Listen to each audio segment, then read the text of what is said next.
തെരഞ്ഞെടുപ്പ് ഫലം വന്നതിനു പിന്നാലെ ആര്യ രാജേന്ദ്രനെതിരെ മുൻ കൗൺസിലറായ ഗായത്രി ബാബു ഉന്നയിച്ച വിമർശനങ്ങളെ തള്ളി മന്ത്രി വി ശിവൻകുട്ടി.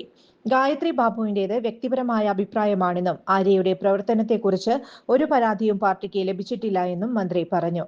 ഗായത്രിയുടെ പരാമർശം പാർട്ടി പരിശോധിക്കുമെന്നും മന്ത്രി കൂട്ടിച്ചേർത്തു. ക്ഷേമ പെൻഷൻ വർധനവ് പരാമർശിച്ച് വോട്ടർമാരെ അപമാനിച്ച എം മണിയെയും ശിവൻകുട്ടി തള്ളിപ്പറഞ്ഞു.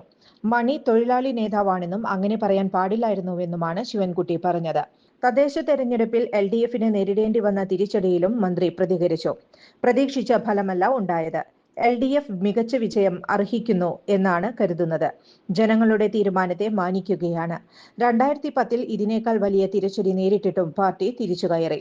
പാർട്ടിയുടെ അടിത്തറ തകർന്നിട്ടില്ല. LDFന് 1631 വോട്ടുകൾ കൂടുതലാണെന്നും മന്ത്രി വ്യക്തമാക്കി.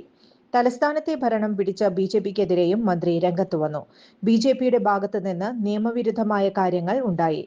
എക്സിറ്റ് പോൾ ഫലങ്ങൾ BJP പുറത്തുവിട്ടത് തെരഞ്ഞെടുപ്പ് കമ്മീഷൻ ഗൗരവത്തിലെടുക്കാത്തത് എന്തുകൊണ്ടാണെന്ന് അറിയില്ലെന്ന് മന്ത്രി പറഞ്ഞു. നേമത്തെ BJP വിജയത്തിൽ മുൻപ് ജയിച്ചപ്പോഴും തോറ്റപ്പോഴും സ്ഥിതി ഇത് തന്നെയാണ്. തദ്ദേശ നിയമസഭാ തെരഞ്ഞെടുപ്പിന്റെ വോട്ടിംഗ് പാറ്റേൺ മാറുമെന്നും മന്ത്രി കൂട്ടിച്ചേർത്തു. ഓട്ടുപാറ ജനതയിൽ ഗൃഹോപകരണങ്ങൾ ഓൺലൈൻ വിലയേക്കാൾ വലിയ കുറവിൽ. ഓട്ടുപാറ ജനതയിൽ നിങ്ങളുടെ പഴയ mixie, grinder, fan, iron box, induction cooker, ഒപ്പം പഴയ സ്റ്റീൽ, അലുമിനിയം, ചെമ്പ് പാത്രങ്ങളെല്ലാം മാറ്റിയെടുക്കാനുള്ള ഒരു സുവർണ അവസരമാണ് ഒരുക്കിയിരിക്കുന്നത്.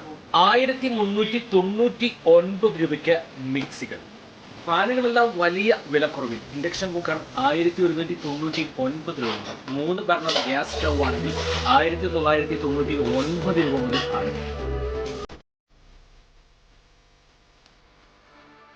ഈ സൗജന്യങ്ങൾ ഓട്ടുപാറ ജനതയിൽ മാത്രം. ജനത ഓട്ടുപാറ. ഫോൺ 9526267779. കൂടുതൽ വാർത്തകൾക്ക് ഞങ്ങളുടെ ചാനൽ സബ്സ്ക്രൈബ് ചെയ്യുക. ഫേസ്ബുക്ക് ഫോളോ അപ്പ് ചെയ്യുക. വാർത്തകൾ വേഗത്തിലറിയാൻ